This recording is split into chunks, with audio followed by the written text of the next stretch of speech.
클래시스는 2007년 설립돼서 2015년 코스닥 시장에 상장했습니다. 주요 사업은 미용 목적의 의료기기 연구 개발 및 제조 판매를 진행하고 있습니다.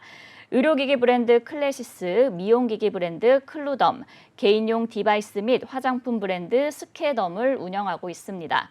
매출처는 전 세계 60여 개국 대리점 및 국내외 병의원, 일반 소비자로 구성되며 클래시스 및 클루덤 브랜드의 관련 소모품은 직접 생산하고 있습니다. 매출 포지션은 클래시스 48.8%, 클루덤 63.9%, 스테덤 0.9%, 소모품 43.4%로 구분됩니다. 실적도 한번 확인해 볼게요. 2021년 연결기준 매출액은 1,005억 원, 영업이익 517억 원, 당기순이익 438억 원을 기록했는데요. 매출액은 31.6% 증가했고 영업이익은 41.6% 증가했으며 당기순이익은 12.4% 증가했습니다. 네, 이렇게 클래시스에 대해 살펴봤고요. 대표님, 어떤 공시 확인해 볼까요? 네, 바로 어제였습니다. 회사 공시 좀 보도록 할게요. 자, 어제 회사 최대 주주 변경이 됐는데 이 최대 주주 변경을 수반하는 양수도 계약이 지난 1월 달에 좀 체결이 좀 됐었죠. 내용 먼저 보도록 하겠습니다. 클래시스입니다. 최대 주주 변경을 수반하는 주식 양수도 계약의 체결입니다. 최초에 1월 27일에 이 회사의 어떤 이 최대 주주가 보유하고 있는 이 경영권과 소유 주식을 모두 양도하는 계약을 좀 체결했었는데 이에 따른 어떤 잔금이 4월 4일에 최종 납입됨에 따라서 거래 종결에 따른 어떤 정리가 되었습니다. 내용도 보도록 하겠습니다. 양도인은 정성재 대표이사 외 3인이고요. 양수인은 BCP 센처 인베스트먼트 LP인데 베인 캐피탈이 출자한 이 LP, 그러니까 투자 조합이라고 좀 보시면 돼요. 이 펀드인데 베인 캐피탈이 출자한 이 펀드 자금으로 이 클래시스의 이 주식과 경영권을 양수하는 것입니다. 양수도 전체 대금은요 6,699억 원에 전체 양수도 주식수 3,940만 7,057주를 주당 17,000원에 인수하는 것이고요. 전체 발행 주식 총수의 60.84%를 인수하게 된 것입니다. 지난 1월 27일에 이 계약금 체결한 이후에 중간에 잔금 지급일에 거래 종결일 4월 4일로 했는데 어제 정확하게 이제 잔금의 종결이 좀 되면서 네. 최대 주주가 좀 변경이 된 거고요. 공시 하나 보도록 할게요. 최대 주주 변경입니다. 기존 최대 주주인 정성재 외 3인에서 베인캐피탈 출자 조합의 변경 후 주식 3,940만 7,057주의 지분 60.84%로 최대 주주가 최종 변경된 겁니다.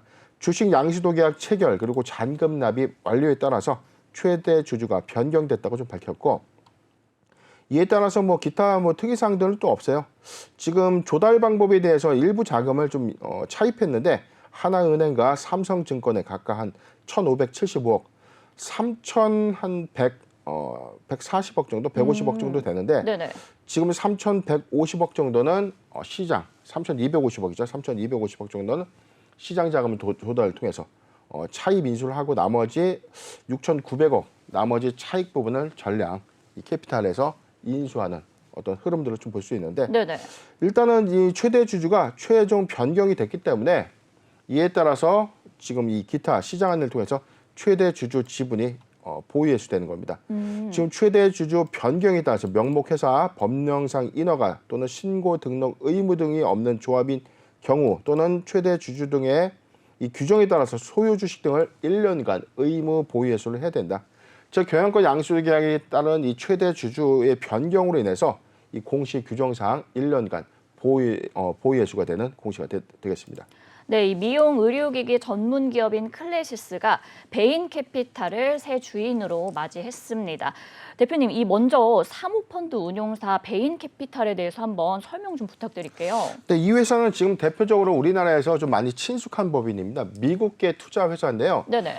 과거에 이 휴젤을 좀 인수했던 휴젤의 전 최대 주주로서 많이 유명했었고 카버코리아라는 이 기초 화장품 브랜드를 인수해서 무려 7배의 시세 차익을 남기고 매각한 이 사례가 좀 있었습니다. 네. 휴젤의 경우에는 9,274억 원에 좀 인수를 했다가 거의 1조 5천억 원에 육박하는 또 차익을 남기고 매각을 좀 성사시킨 만큼 지금 이 베인캐피탈이 사실상 인수 이후에 회사의 외형을 크게 좀 잘 확정시키고 회사의 가치를 크게 좀 잘 확장시킨 이후에 매각을 하는 걸 좀 많이 유명하거든요. 네. 국내에서 두 건의 어떤 이 큰 폭의 어떤 시세 차익 어떤 효과가 좀 있었기 때문에 이번 클래시스의 어떤 인수도 사실상 향후에 회사의 어떤 외형 가치가 크게 향상되거나 크게 좀 증가된 상태에서 다시 막대한 어떤 시세 차익을 좀 보고 매각할 수 있는 것 아닌가.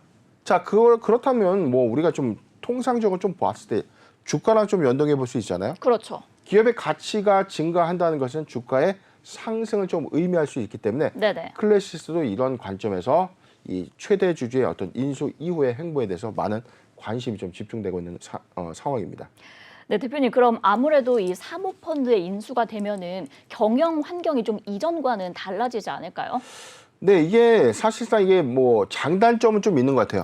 국내 사모펀드의 어떤 사례들은 부실 회사를 인수해서 자금을 투입시키고 난 이후에 정상화가 되는 시점에 그냥 적당한 가격에 이제 회사를 매각하는 네. 그런 형태의 어떤 투자도 좀 있었고요. 네네. 과거의 사례에서는 지금 웅진코웨이의 이 사례가 좀 있었죠.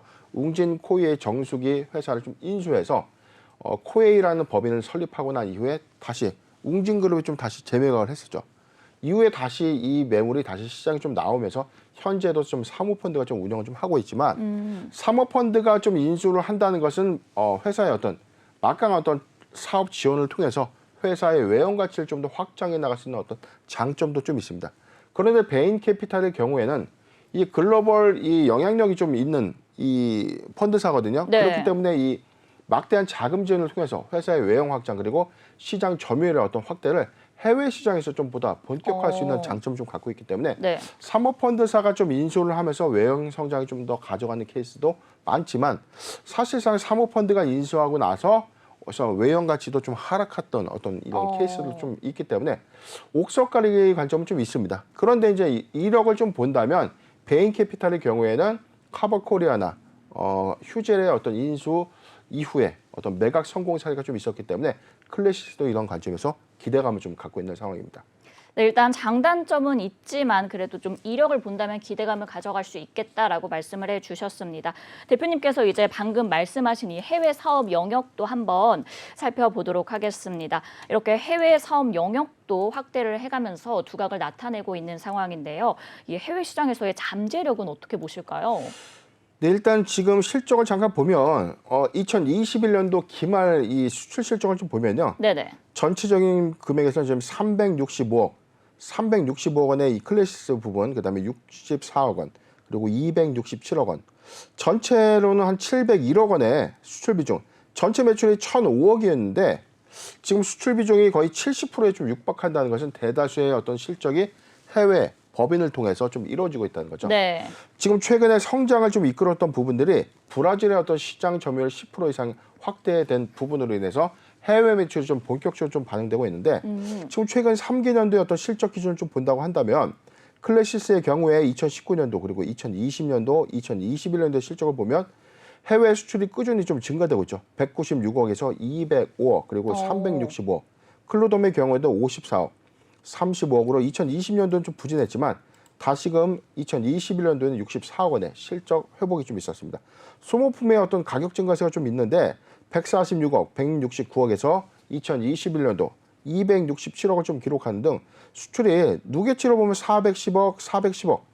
2019년도와 2020년도에는 거의 수출 실적이 거의 차이가 거의 없습니다. 네. 그런데 2021년도에 701억 원의 수출 실적이 크게 증가된 이유는 해외에서의 어떤 시장 점유율이 확대되고 있는 것을 보여주고 있는 대목이죠.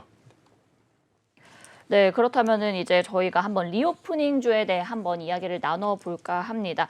이제 실외 마스크 착용 의무화 해제에 대한 기대감에 리오프닝주가 또 강세를 보이고 있거든요. 이 클래시스가 아무래도 미용기기 관련주인 만큼 좀 그 전망 어떻게 예상해 보실까요? 일단 지금 클래시스 하면은 지금 리프팅, 레이저 기계, 리프팅 기기인데 우리 앵커님도 이 브랜드 좀 많이 겪어보셨나요?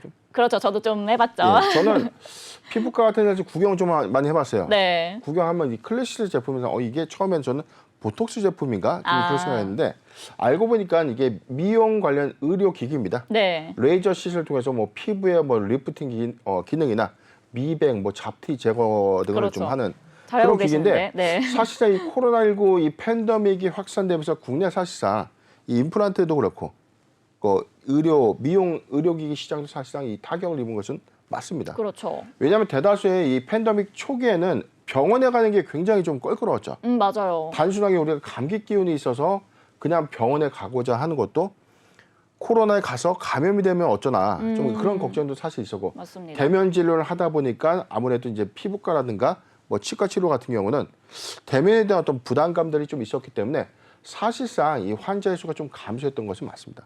환자나 피부 미용을 좀 하고자 했던 사람들이 사실상 이 금액을 걸어놓고 좀 많이 지연시키는 조금 더 이 좋아지는 상황에서 어떤 이 케어를 좀 받고자 하는 네. 그런 니즈들이 좀 반영이 되면서 실적 기조가 좀 국내에서는 좀 많이 감소했는데 2021년도 기점으로 클래시스의 경우에는 이 실적 회복을 모두 해외에서 이뤄냈다는 것은 오히려 엔더믹 이후에 확장성을 좀 더 우리가 판단해 본다면 국내 시장에서도 오히려 의료기기 시장의 어떤 캐파는 확장될 것이고 해외도 역시 이에 따른 어떤 부가 효과가 반영되지 않겠는가 좀 예상을 해보고 있습니다.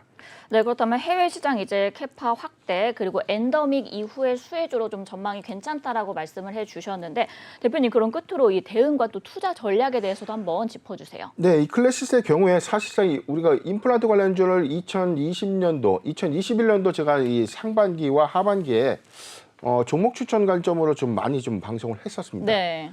관점에서는 사실상 이 오스테오 임플란트, 덴티엠, 그다음에 바텍 이 치과 치료 관련된 의료기기입니다. 의료기기 시장에서의 엔더믹 이후의 실적 회복을 좀 가져가는데 사실상 이 클래시스의 경우는 치료 목적이 아니라 미용의 목적이라는 거죠. 그렇죠. 그렇기 때문에 오히려 코로나19가 완화되는 즉 이 제한 조치가 모두 끝난다면 오히려 실적의 빠른 회복세가 좀 더 부과되지 않을까. 특히 이 내수의 어떤 실적 회복이 좀 더 반영이 된다면 성장성은 좀 더 예상될 수 있는 대목입니다.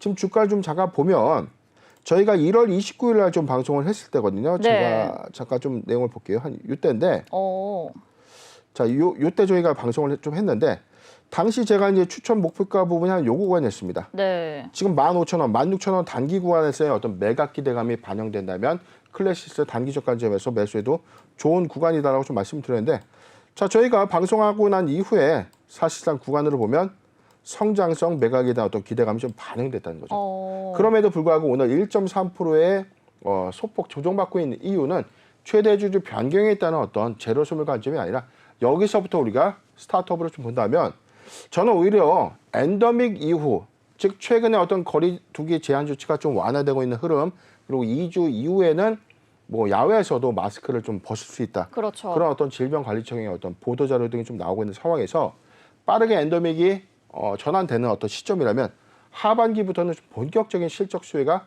더 반영되지 않겠는가. 저는 오히려 추가적인 상승 여력은 좀 있다고 봅니다.